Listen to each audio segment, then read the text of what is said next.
delight in welcoming Dr. Reda Bhacker, who is visiting us for some other even more important project, which deals with economic evolution in India, which will be one of the themes of the forthcoming museums that Dr. Firodia is setting up. One of the major problems that we have in economic history all over the world, much more so, perhaps more glaringly in India, that we have much less kind of a well-informed, well-documented kind of data in many respects, but noticeably and perhaps notably, there are very few writings by even Indian economic historian on the nature of engagement that India have had with respect to rest of the world. And it is really lamentable, partly because of two reasons. Firstly, we often believe that globalization is something which is only a 20th century phenomena, which it is not.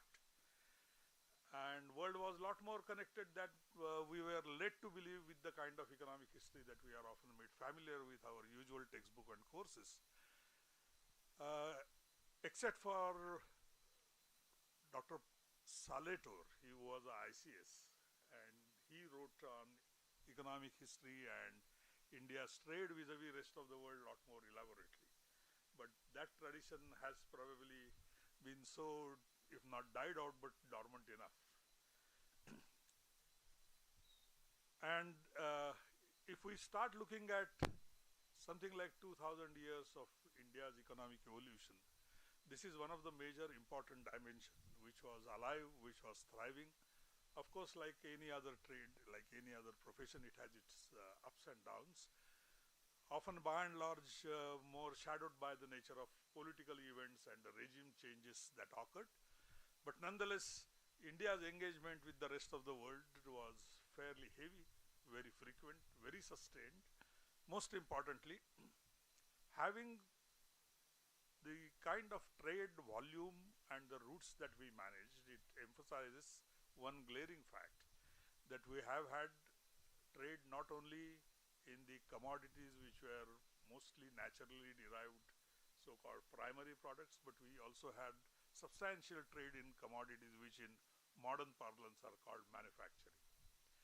To conduct a trade at such a pace for such a long time and for so many number of centuries requires also a fair degree of evolution of all those industries which feed into it, which depend on it, something that is often called backward-forward linkages of any trade or any economic activity. Had they not been there, sufficiently stabilized and institutionalized, it would have been impossible to conceive the sustenance of this kind of a trade for such a long time. While doing the researches on this, we came across one of the important researchers in this field who is going to speak to us. He did his own PhD in this field. This is the book that is published, which is largely based on his PhD. One of the very valuable and important, well-researched document.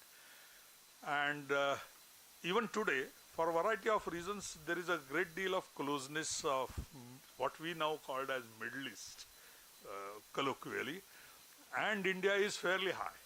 So much so that in many commodities in trade, we often say that Dubai is an extended Bombay market. It's that kind of a closeness, intimacy, and the frequency that we have vis-a-vis this. But this situation is not all that modern as we like to believe, but it is fairly old, fairly common. And it was to throw the light on the nature of connectivity that we have had and the kind of modus operandi that Indian traders would have had been. It is to understand those complexities, both institutional, economic, and its history. We are very pleased to have Dr. Reda Bhacker so that he would enlighten us on this. There are many more authors. As a time and opportunity comes, we would probably also arrange their talks here, but I am very happy that Gokhale Institute has given us a kind space to conduct his lecture. This institute also once upon a time had a separate department dealing with economic history. I hope even this will also get rekindled with these kind of problems being posed and discussed in this premises. So, Dr. Bhacker, stage is yours. Good afternoon. Thank you for coming, and thank you for all those who are listening and joining us in this talk. First of all, I would like to give my thanks to Dr. Firodia for inviting me here, and Dr. Apte for making this possible. And also my thanks to Ate and the rest of the staff who have made this possible. In fact, when Dr. Firodia contacted me, I looked at the Abe Pravana Museum website. And I was very impressed with the ideas, and I'm here actually to learn and to share knowledge. So it's a give and take as I see it from my trip here. So basically, the title, as you know, as is there, is Oman-India Shared Commercial and Cultural Heritage. It's a long-term perspective, and it's a perspective that actually I borrowed from Ken Chowdhury, who is an Indian, who happened to be at the School of Oriental and African Studies when I was a student there. This is in the previous century. 1980 actually, I was at SARS. And then I went to Oxford to do my PhD. And his idea that he borrowed from longue durée perspective, of course, it's a Ferdinand Braudel, the French historian's ideas.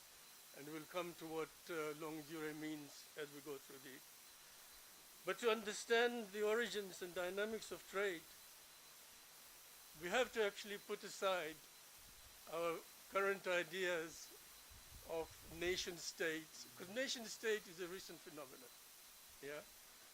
Because as you know, the subcontinent was not divided as it's divided now.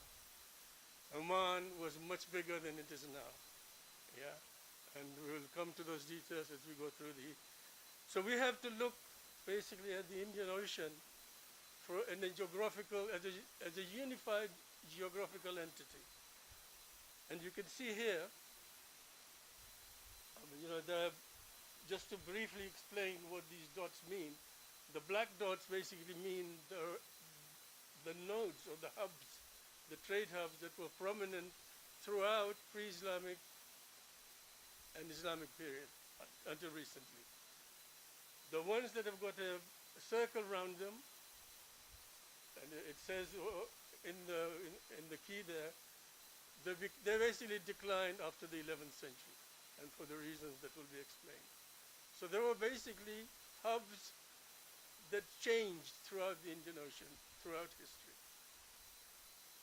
And then there were the newcomers, like in the West you had Zanzibar coming up sort of in the late 18th and 19th century, and some ports in China also in the late century.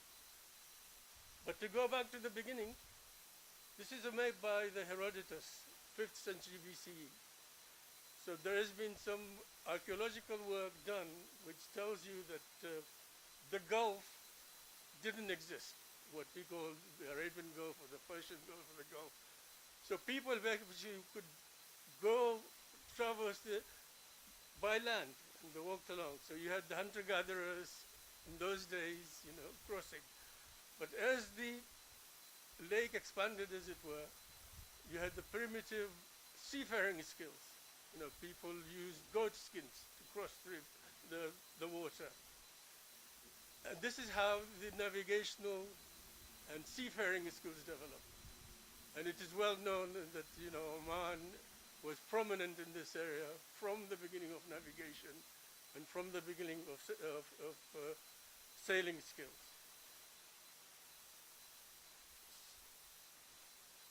And the Indian subcontinent, from a geographical point of view, as you know, it's basically divided by geography.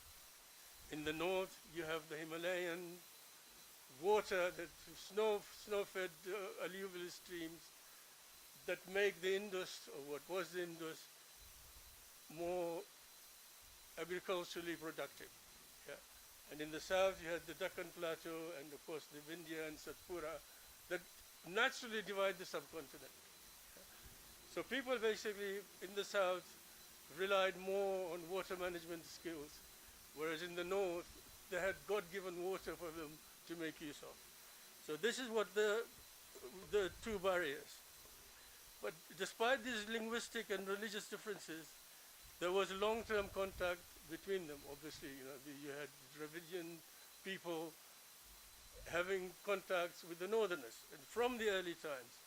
And from there, you began to get the different cultures. Yeah?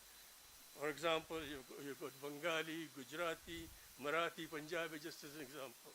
But from the beginning, it was a cosmopolitan, pluralistic society, changing goods and changing ideas. Yeah? And we have archaeological evidence now that tells us in the 3rd century BC, and this is actually proven by several archaeologists, that you had contacts from pre-Harappan periods even.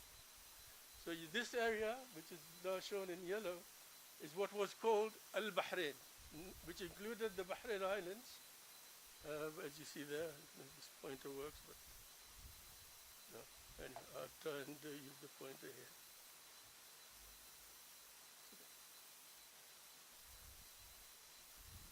So this area here, yeah. And then this is Oman, which was known as Magan in that area. And Magan was a name given to it before the Persians ruled Oman. So Magan basically is spread across Makran, not just in the Arabian Peninsula, but on the other side, where what is now partly Pakistan, partly India. And there were trade connections between the Indus Valley, which is Mohenjo-Daro there. What is this? Yeah. No, it's not sure. It's fine. I'll use this one. Yeah.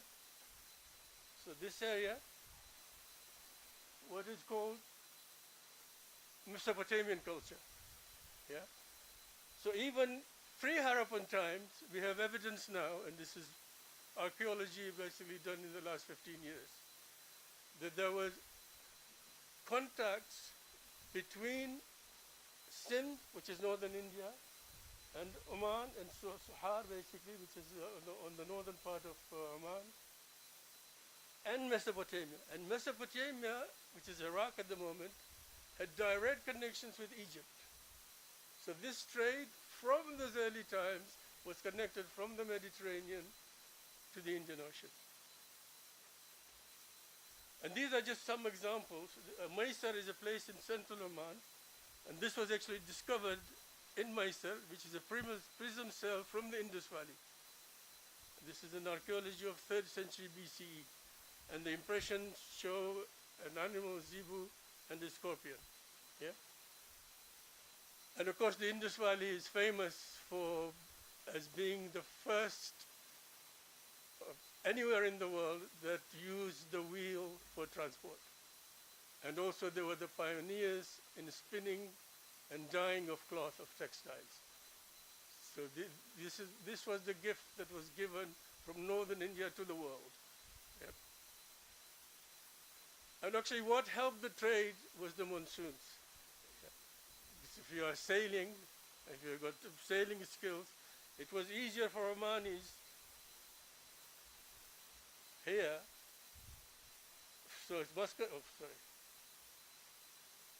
So if Muscat is there, in the north there, it was easier for sailors to cross over rather than cross the desert to the southern Oman.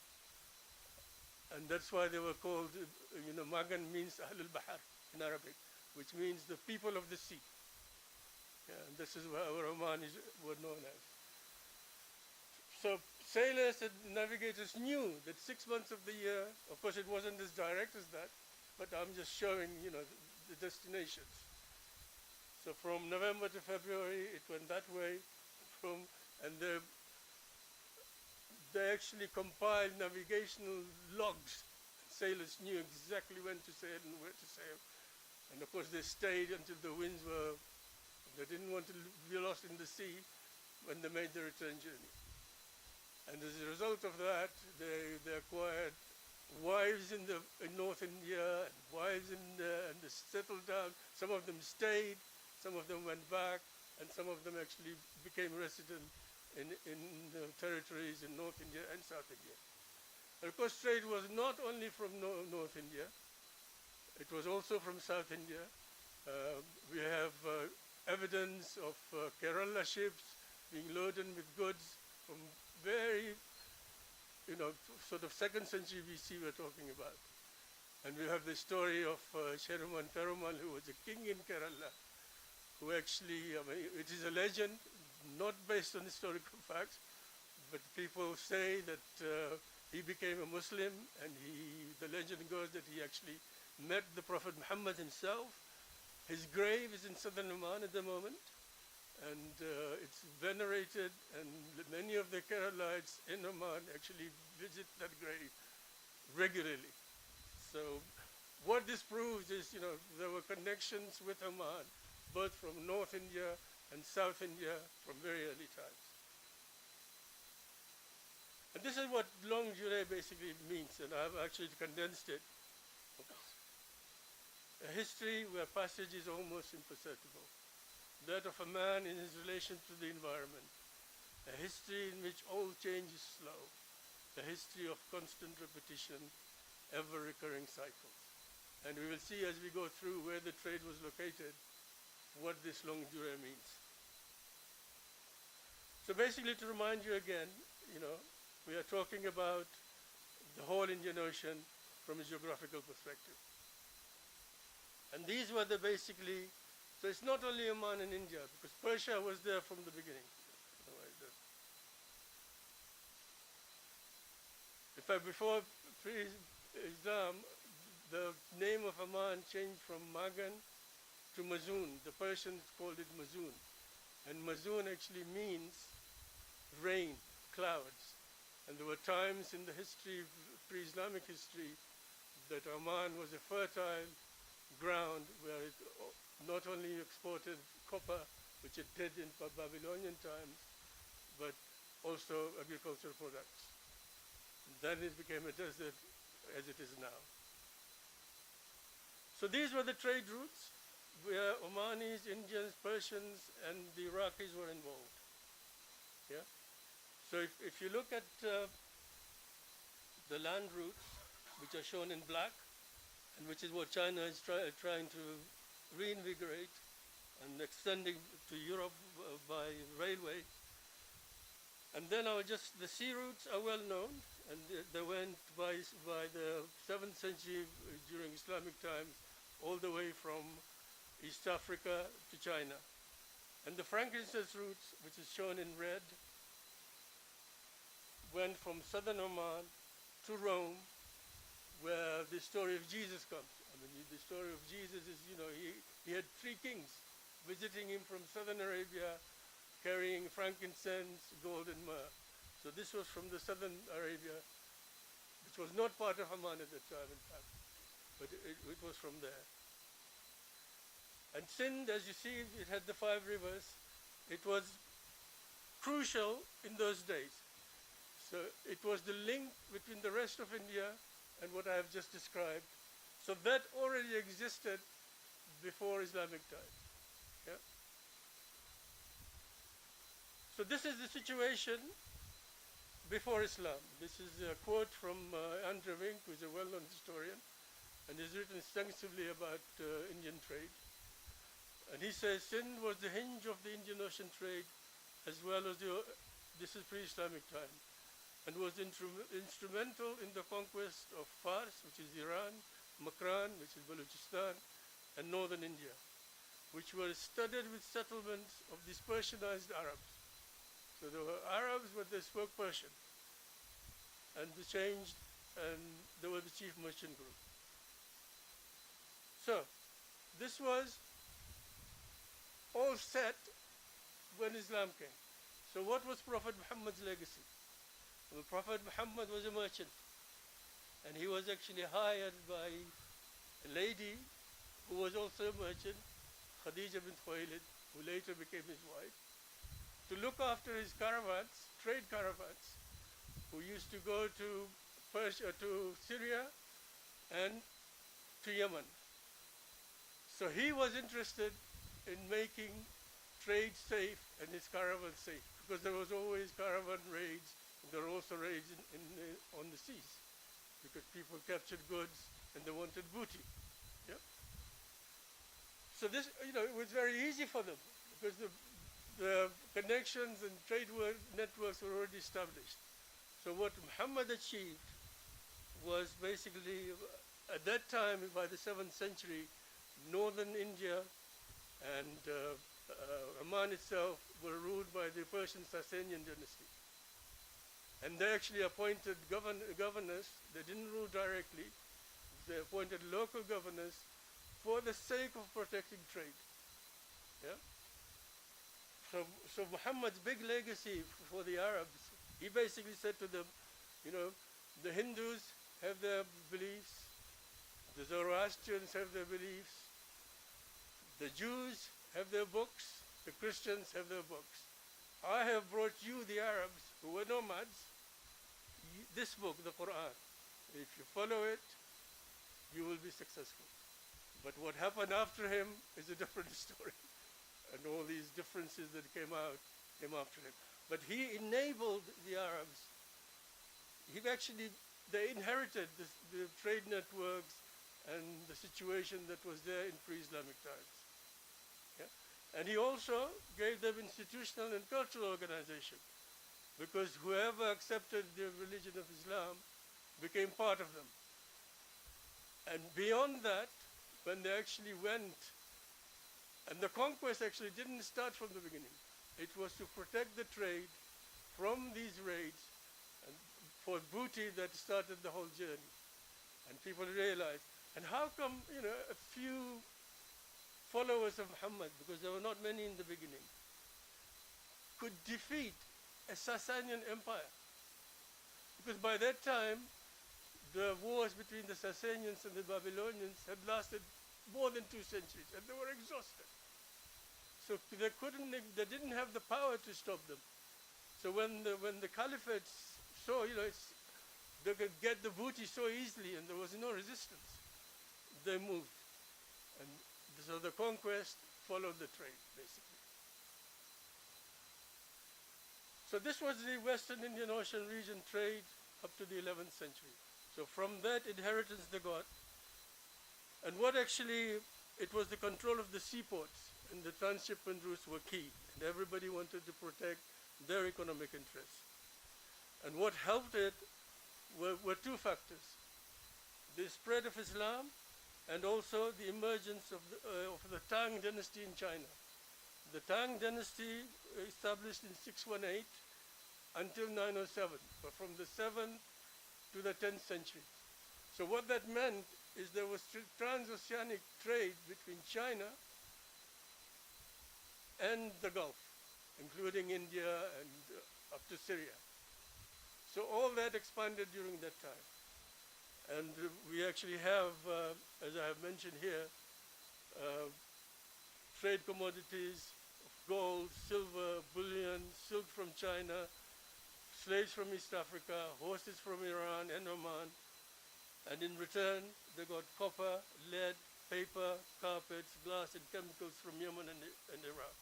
Now this is all recorded history. Yeah? And of course, this accumulation of wealth attracted more invasions, because everybody wanted to be part of it. And a lot of the gold was actually siphoned off from circulation and put in monasteries, which became, as you will see later on, useful in driving the trade further. So the Indian commercial expansion, from the 15th to the 19th century, the whole of India somehow or other was involved. From Gujarat area right up, as I have shown here, in the coastal area. And we'll see slide by slide how that happened. So from the 13th to the 15th century, the seaports of Gujarat were prominent. And why were they prominent? Because there was an agricultural movement in the hinterland. You had this semi-feudal system imposed by the rulers, and they actually appointed they gave them land, but they wanted something in return from them. and this is how the trade expanded. But Cambay was the primary port from the 15th century, and they had connections with East Africa, and you can see there were different communities, including the Brahmins, who were involved in this trade from the 13th to the 15th century. Here we have the trade with Thatta. Thatta was the inheritance of the rulers of Sindh. Now, Sindh were basically ruled, part of Sindh, not the whole of it. Multan was ruled by the Bani Lu'ay tribe, who had been resident in Sindh from pre-Islamic times. Not only in Sindh, also in part of what is now Iran. So during the conquest, they participated in the conquest, and they were helped actually by the Buddhists and by the Hindu merchants because they wanted a share of that trade. So Thatta was the inheritor of that, and they were Ismailis at this time. They were actually became, through the various religious movements that happened in the Islamic world by that time, and you can see they were very active in the trade, and they had very close connections with Muscat, where merchants actually owned warehouses to store their goods so they can export them to East Africa and further east and west. So basically, there were also migrations, and maybe we should spend some time here just to basically explain where these migrations were. So if you see from, these are only the major migrations. There may have been minor, but I haven't mentioned them here. That's my error. So,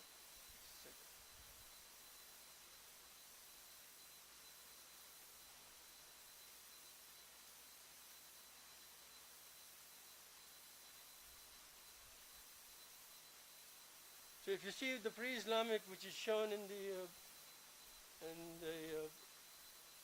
reddish color, yeah.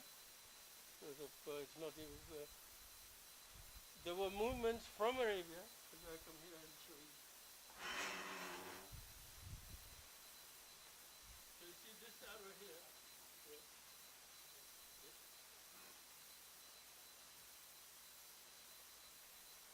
Sorry about this point. Is what we're going to show you here. So there were migrations from Arabia in pre-Islamic time to Kirman, to Sindh, and to Basra. Yeah. Yeah, this one here. So there are migrations from Arabia, from Muscat, to Basra, to Kirman, major migrations. We're talking about thousands of people. So that's pre-Islamic. From the 7th to 10th century, you have people, again, showing going from Iraq to Kabul and northern India.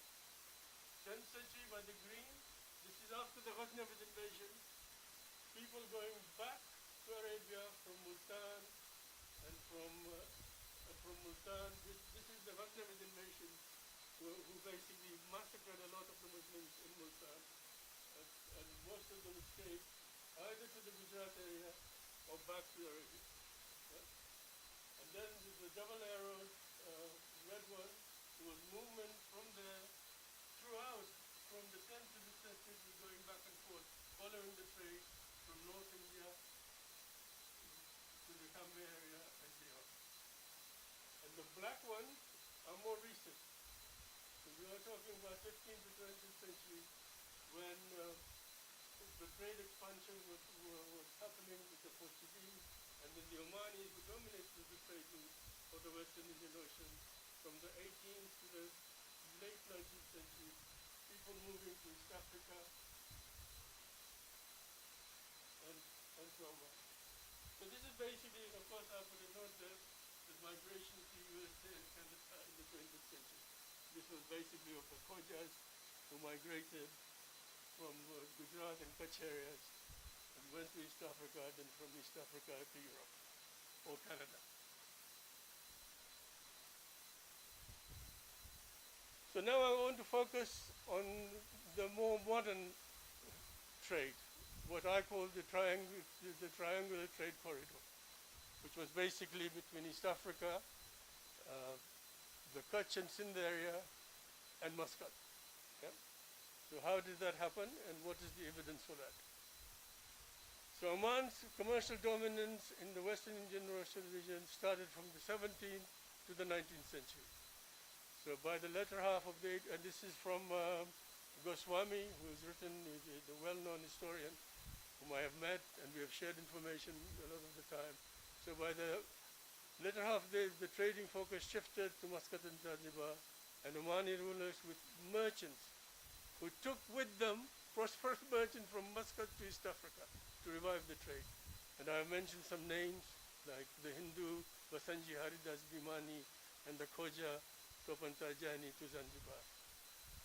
So these merchants were not only having ships for trade, they actually hired mercenaries, mainly from Makran, to safeguard their trade, not only on land, but also on the sea. So they were armed with brass guns and managed by crew of Baluchis or other mercenaries. And what happened actually, the way the Arabi dynasty, which actually lasted in Oman they expelled the Portuguese in 1650 from Muscat. And then they were from central Oman, which is not on the coast.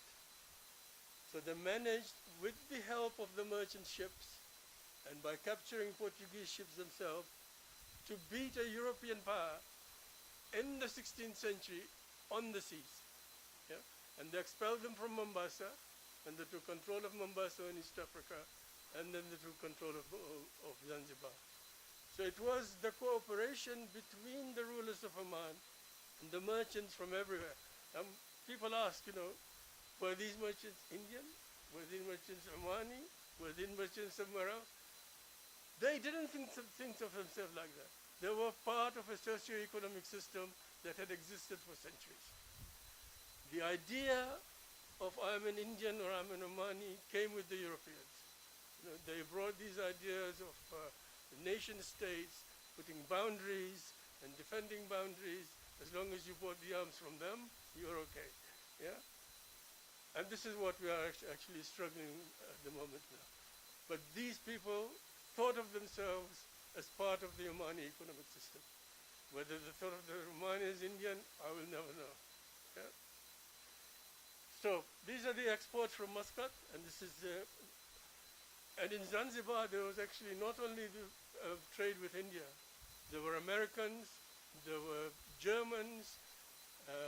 Americans before the Civil War in the 1860s were heavily involved in Zanzibar, and I'll show you examples of that. So basically how it worked is what is it said in the Zanzibar, this is 1841, and Guillain was a French historian who lived in Zanzibar at the time. He says in the Zanzibar market, what is not taken by the Americans or the English goes to Mumbai and to Muscat.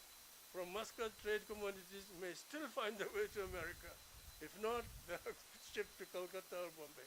So this was the triangular network that revived, and Oman was predominant in that.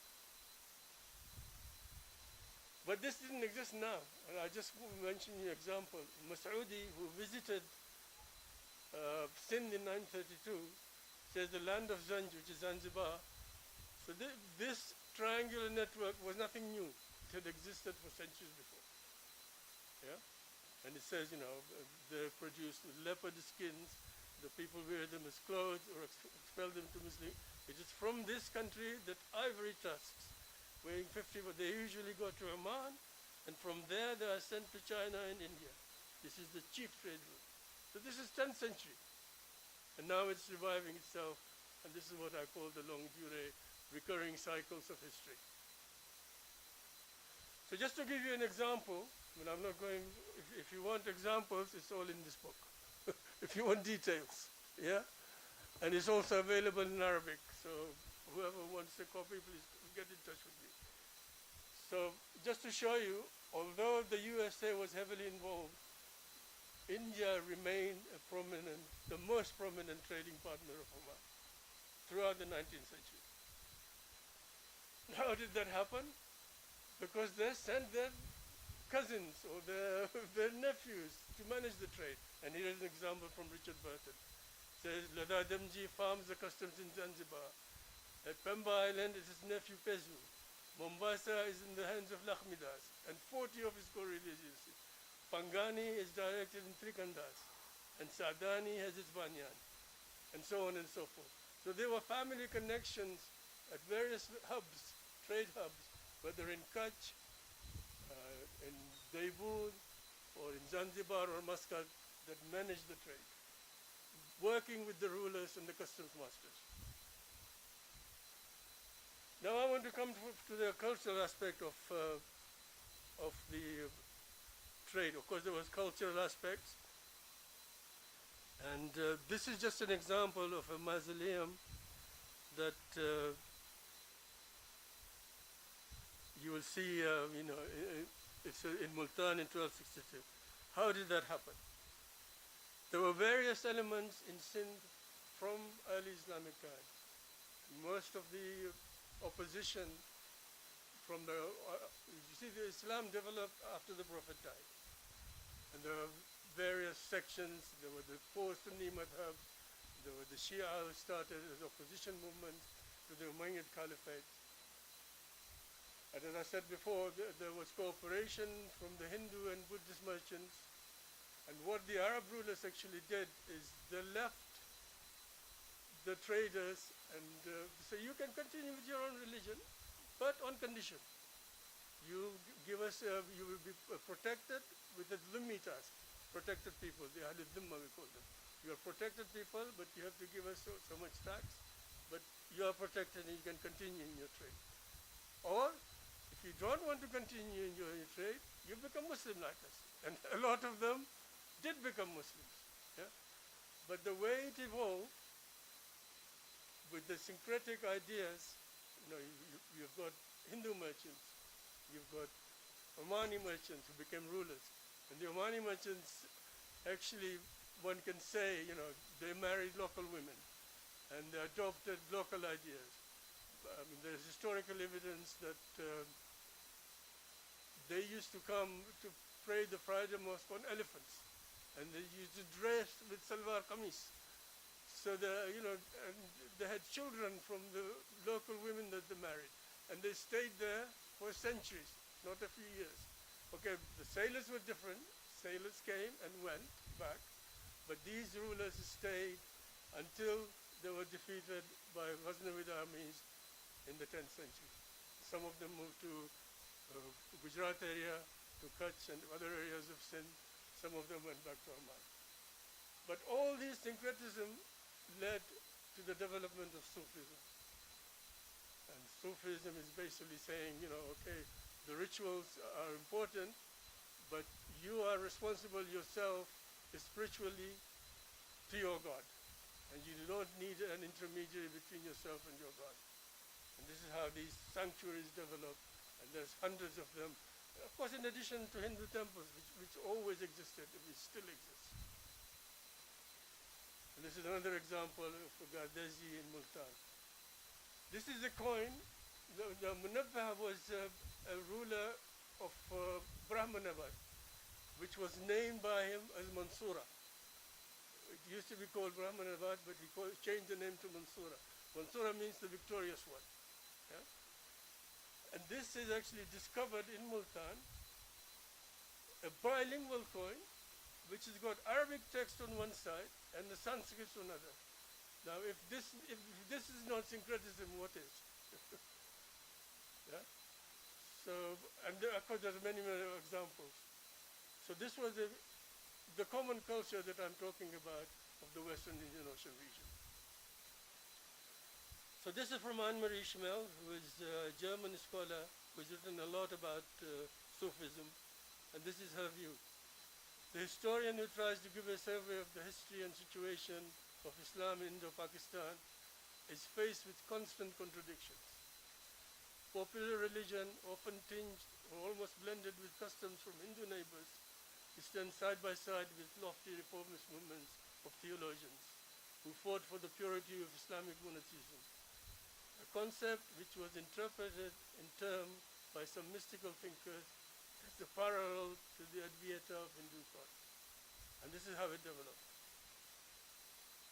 Again, we think about the 13th century as on the political plane of the Mongol conquest all over Asia, which actually ended the Abbasid Caliphate in Baghdad. But it was also the time that produced the most important figures in Sufi history, not only in India, East and West. So she gives you example. The Spanish-born Ibn Arabi died in Damascus in 1240, built up his grand theophysical system, not least in the subcontinent. We know about Jalaluddin Rumi, the great mystical poet in the Persian tongue, wrote his love interest Diwan and his Mathnawi. There was Ibn al-Farid in Egypt. There was Yunus Emri in Turkey. All preaching the Sufi syncretic, which actually was an amalgamation of all the beliefs that emerged from Islamic times until that time. So all this was happening. So this is India simplistically in the late 18th century, and you see on the right the East India Company just making inroads. Okay? And this happened by the late 19th century. Yeah?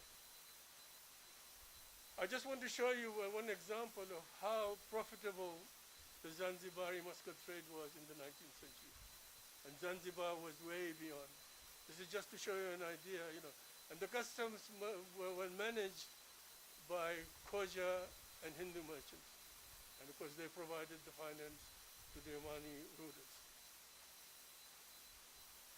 So briefly, what happened to all this? Of course, Oman became a challenge to the British. Yeah? And this is from Batou Frere, who was the governor of Bombay.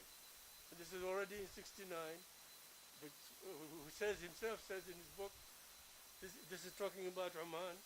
So this is a very melancholy history of a flourishing country and kingdom by our ill-timed interference at one time and our abstinence, because the Britain was on the crest of its imperial wave and couldn't stand the challenge from somebody like Oman. And this is what happened. So I just, in the end, I just want to show you, they say a picture speaks 1,000 words. So I want to show you some pictures, and then we'll close it for questions and discussion. So this is basically to show you the trade expansion. This is a sailing boat sent by Omani rulers. The boat was called Sultana, so, to London, transporting horses as a gift to Queen Victoria. So this talks about the extent of wealth that must have been available at that time. Because sailing, trade was based on sailing until the late 19th century, when the steam engine came into operation. This is, again, Sultana in New York. This is from Hamburg. So there was active trade between Germany and Oman, based from Zanzibar in the 19th century. Yeah, yeah. And this is actually produced in Germany. You tell me what it reads later on. This is Mandvi Kutch, cargo lading. This could be any scene in Oman. Similar. Dresses of the Indian Ocean. I'm talking about the common cultural heritage now. Okay? Now this is in Oman. This is in Kutch. Same colors, same styles. You know, we call it Leisu. You call it probably something else. Yeah? It's called Kanga in East Africa. Same thing. This is lungi or dhoti or wizar, we call it.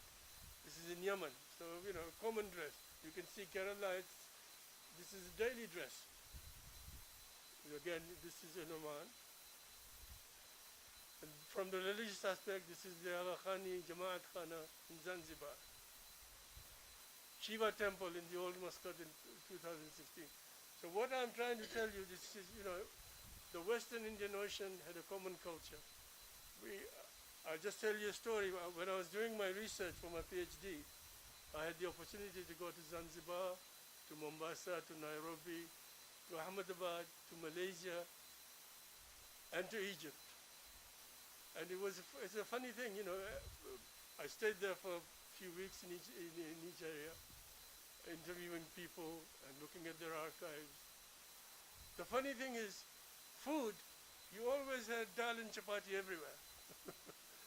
And every Friday afternoon, there was a Hindi movie on TV. You know, this is in the 1980s.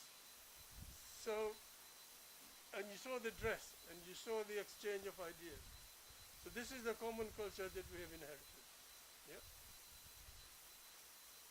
This is the Shia mosque in Mandvi culture. So, okay, so with all this, as I said, I want to focus on the cultural side.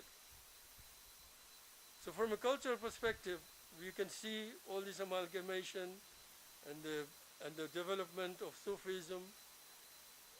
In the political sphere, you know, when the Arabs came and conquered Sindh, the Arabs had a very simple etiquette. Their audiences were very simple. They used to sit on cushions on the floor, you know, and look at the audience. But very soon, you suddenly saw by the 9th century the concept of Shahanshah, King of Kings. You saw pomp and circumstances. So where did the simplicity of the Arabs go? They actually inherited the Zoroastrian and the Hindu, and they amalgamated. And vice versa, from the Hindu side, they got, and the Greek invasion, because there was a Greek invasion of North India by Alexander in 300, I think, forgotten the date, but so this was an amalgamation of different cultures, of the Perso-Arabic, Sanskrit high culture. And flowering of what you would call Islamic civilization happened with these three elements. Persian culture, Vedic Sanskrit culture. So they took from the Sanskrit and Persia. They took from all these three the mathematics of India, the other civilization, even the stories, the Panchan Tatara, you pronounce it, the children's fables were translated into Persian and then into Arabic. And they were given Arabic names, 1001 nights. The Alif Layla wa Layla, we call it. Yeah? So all this shows you that trade and culture went side by side. And this is the inheritance that we are talking about. So what about the future? This is basically, you know, we have seen the recent war in the Gulf, and of course it has serious implications for both the Gulf and India. You've got Indian communities in all of the Gulf and Oman. You've got the remittances that play an important part in the Indian economy. But history has shown us that these ups and downs come and go, and the culture remains. So we're looking to India to help us, you know, the challenges that we face for the future. You've got fantastic technology, we've got fossil fuels, we've got minerals. We can help each other to withstand the challenges of the future. Thank you very much. So we'll open it for discussion and questions if anybody wants to has a question.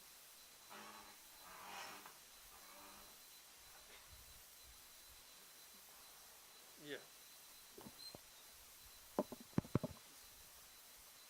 Can you give us some more information about the prism seals that you were talking about, sir? Oh, yeah.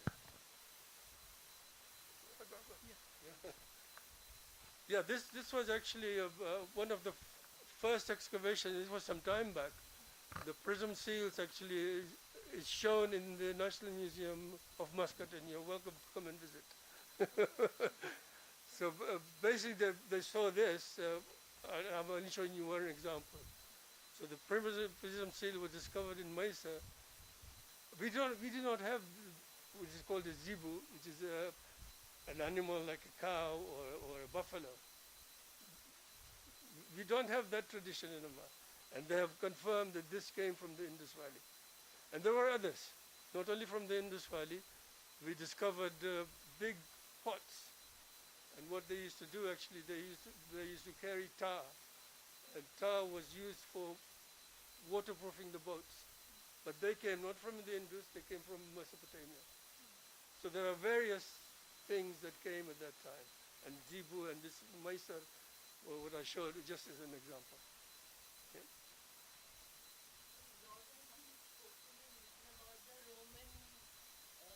Trade with the Roman Empire, India's trade with the Roman Empire. Yes. So that should have passed through Oman, right? Or, but there's not so much written. Or is there evidence, like you showed the coin, Yeah. of trade with Oman? Archaeological evidence in India. From the Roman side, I wouldn't No, know. from the Oman, from Oman. Well, what There we is know, enough from the Roman side, but didn't really know so much about Oman. yeah. What I know is that the frankincense went directly from southern Arabia, from Oman, to Rome, and as I mentioned, the story of Jesus.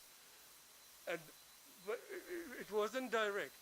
I mean, there are stories that silk used to come from China, even in pre-Islamic times, to Suhar, which is a northern port in Oman, and it used to be transported to Iraq and from Iraq to Rome. So that was the trade route, but not a direct connection. That is there, yes.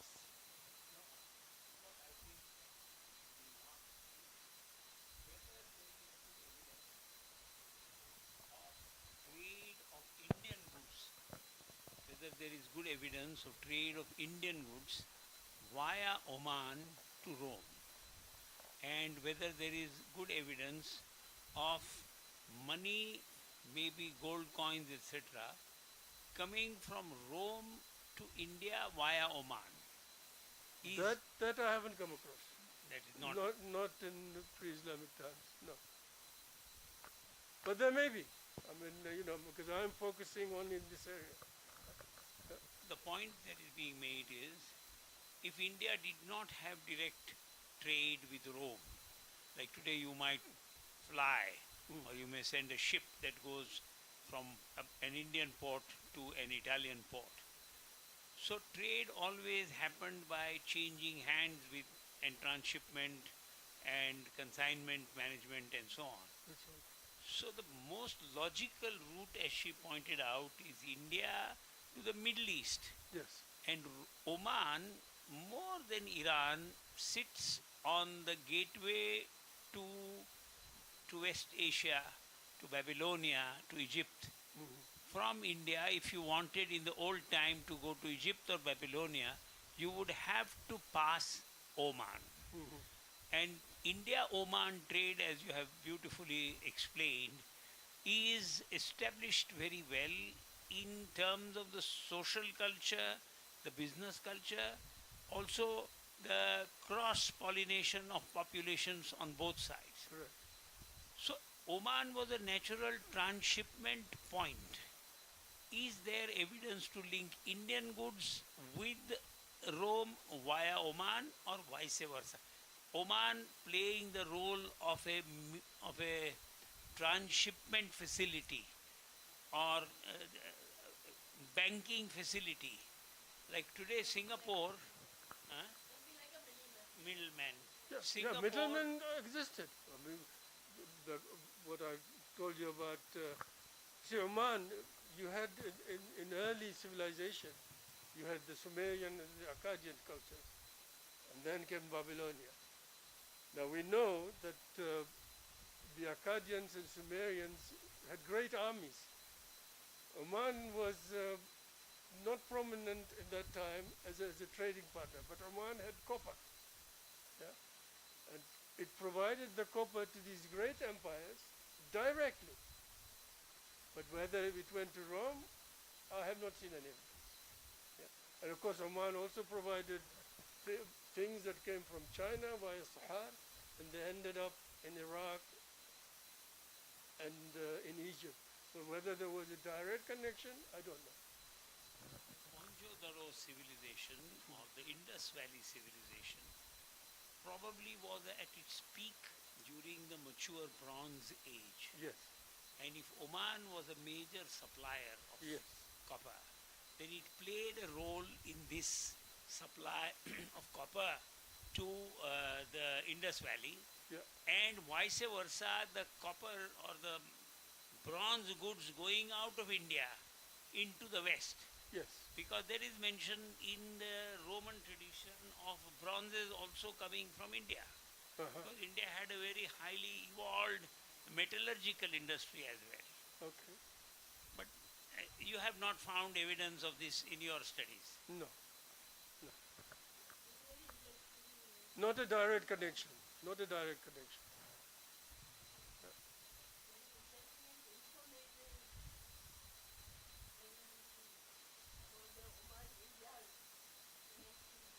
Thank you.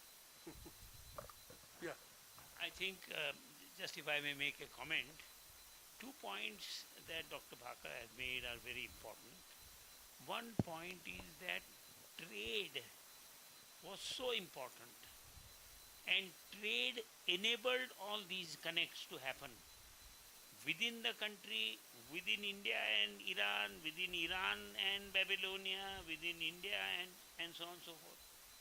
So the importance of trade and trade routes, how crucial it is.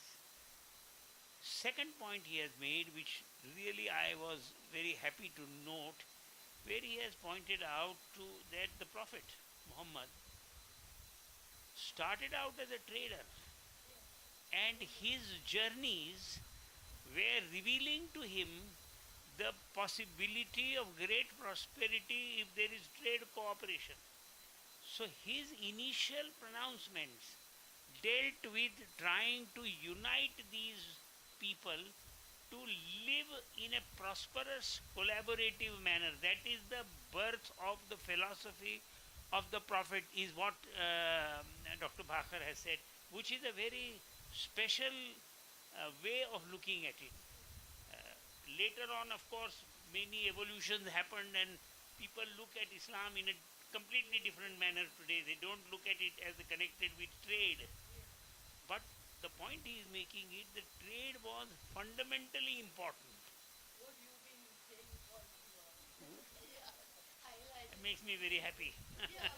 And of course, and the conquests followed the trade, because they found, they have no resistance. They went to, they captured caravans on land, and they captured boats on the seas, and nobody resisted it. So they went further and they went further, and that's where the conquest came. I think there's something more just like you pointed out that everybody identifies themselves as traders. Yes. Whether you are Omani or Indian or like you didn't come into contact so long as there's trade happening. It's only when the Western people came that there was identity based. And they were ruthless. I mean, what happened in the 19th century, the Kutchis, actually, the Rao of Kutch, said, no, these are my people. And they have been in Oman for centuries. So why are you treating them as British subjects? And they actually forced them to come under the British jurisdiction. There were court cases, and this is how they dominated them. Dr. Bhacker is a Kutchi, an Omani Kutchi. He speaks Kutchi. I speak Kochki. Yes, I speak Kochki.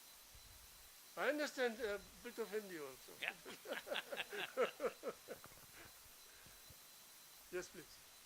Other than trade, the irrigation system in Yemen or the Oman area is quite similar to what we find in belts of Maharashtra and Gujarat. The flood system that is called here, it's similar to the spate system in Yemen or Oman area. So other than trade, there might have been some exchanges of ideas about how to manage flood irrigation water. How to manage? How to manage the flood irrigation water in the coasts of Yemen and Yeah. I mean, the water management skills. I mean, there is some controversy. The Omanis are famous for their falaj system. We call them falaj. This is how you draw water. And actually, the best example of it today are in Oman and in Andalus in Spain, where if you go to Alhambra Palace, you will see how this water management is skilled. There are no pumps, but water flows upwards. How do they manage that? So they inherited that. Now, some people say it was the Persian who invented them. Others, Omanis claim that it was them that invented them. But whatever, it came from this region. Yeah? And water management skills from the beginning were very important. And Yemen, most of the tribes, Arab tribes, originated either from Yemen, from North Arabia, from Hijaz. And then they moved with the trade. You don't go and leave your country for no reason. You move to protect your economic or your personal interests. And I showed you how the migrations were. And water management was key. And because the Ma'rib Dam, whether it was true or not, the great floods, whether it was a legend or whether it was actually did happen, we don't know for sure from a historical perspective.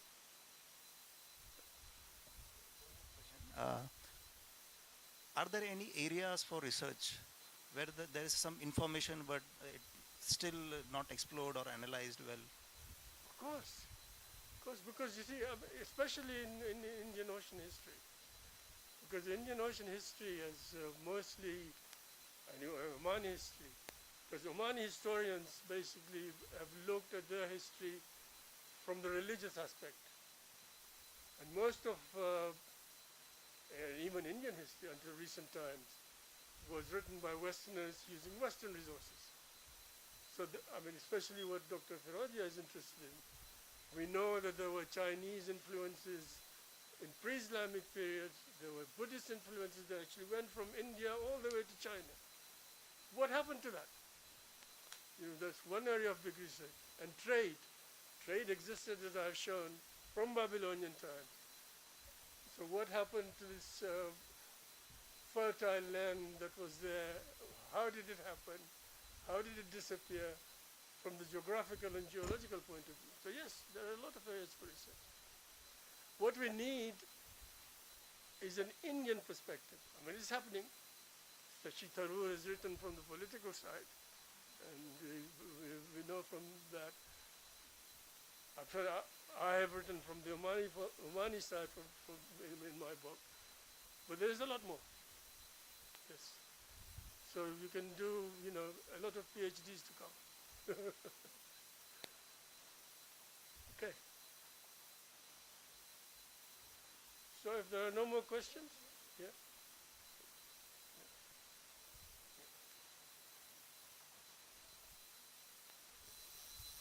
Good evening, everyone. On behalf of Amar Prerna Trust and Abhay Prabhavna Museum and Knowledge Center, we extend our sincere gratitude to Dr. Reda Bhacker for his enlightening lecture on the Oman-India shared commercial and cultural heritage, a longue durée perspective. His insights into centuries of trade and cultural exchange, the triangular corridor, the syncretism, the shared heritage that you spoke about, I think have deepened our understanding of these enduring connections. And I think this lecture has also emphasized another very important thing, is that the importance of Oman, which emerged as a major transshipment hub which connected Asia, the Asian markets with Europe, supported by its highly developed systems of trade, finance, and the logistics culture. We thank you, sir, so much. We also would like to thank the Gokhale Institute for organizing this engaging session. We also like to say thank you to the staff, Vishal ji, Parag, Amol, and also our audience for both in person and the online audiences for your participation and patient listening. Thank you so much.